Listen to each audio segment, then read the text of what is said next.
Yo, so another one off the 2018 watch list, or in this case it was technically a rewatch. Latest one off my watch list was Legends of Tomorrow Season 2. Now, the Arrowverse, from what I've seen from people, they tend to argue about kind of its quality as it goes over seasons. It's usually indicated that with Arrow, its first two seasons are brilliant, second season better than the first, but then people seem to argue that season 3 is kind of where it started to slip. And you could say that about many shows. But in terms of Legends of Tomorrow, that for me, I think, yeah, that for me, the second season is better than the first. It stepped up their game, gives us more of the stuff we love, as well as building on some stuff from the previous season, and doing it well. We got new characters that were introduced to, such as Nate Hayward and Amaya Jew, and while I'll admit I personally thought that Hawkman and Hawkgirl from the first season, while it was good to see them, they were pretty much just introduced to kind of set up the show and give a reason for the bad guy. Nate and Amaya, I felt they were welcome additions to it. They're interesting characters. They have an interesting kind of chemistry and backstory through it all. And from the end of the first season, when it was said that the next season was going to introduce the Justice Society of America, I felt that was pretty big. I mean, while they can't necessarily use the Justice League, the Justice Society, I felt that was kind of a huge step. It wasn't quite the version that I've heard about from the comics, that it also included people like,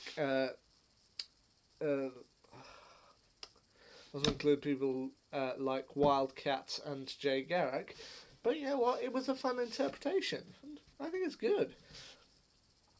And the one area that might be a little is in terms of the villains, which I actually thought weren't bad, but yeah, it's not introducing a whole new villain. It's essentially using four that we've seen before, with this season setting up the kind of alternate version of the Legion of Doom, consisting of Eobard Thawne, Damien Dark, Malcolm Merlin, and Leonard Snart.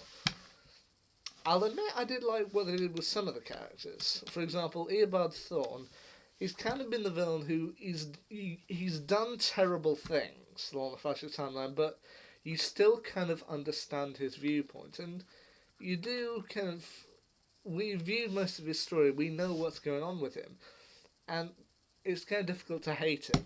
That for me went right out the window in season 2.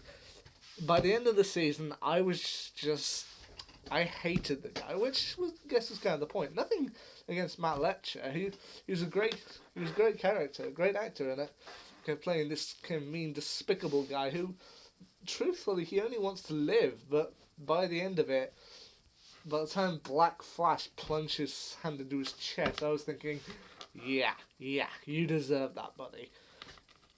And just what I also liked about this one was that they built on stuff in the season, kind of throughout it. I mean, Rip Hunter, Arthur Darvill, he's kind of missing for most of the season. He only kind of shows up towards about the middle and then towards the end of it.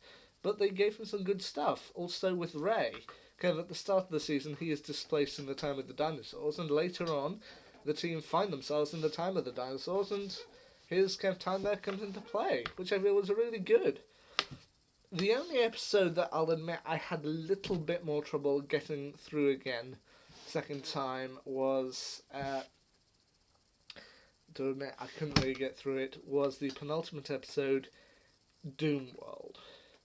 In a sense, okay, I'm just going to throw this down the table.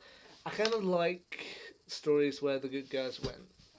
Shoot me down, but I don't mind the villains being victorious now and again, but I don't know, to me it just feels like I prefer kind of stories where the good guys come out on top, and in this case, having a story where the villains essentially win, like, they essentially change reality, it was kind of hard to kind of sit through a second time, when you know that they're going to kill off people and essentially be victorious. I did find it a little hard to sit through, but that doesn't make it a bad episode. Just not particularly to my taste. But then again, I stand by what I said. What I said in this video and what I said in when I previously reviewed the season 2 finale.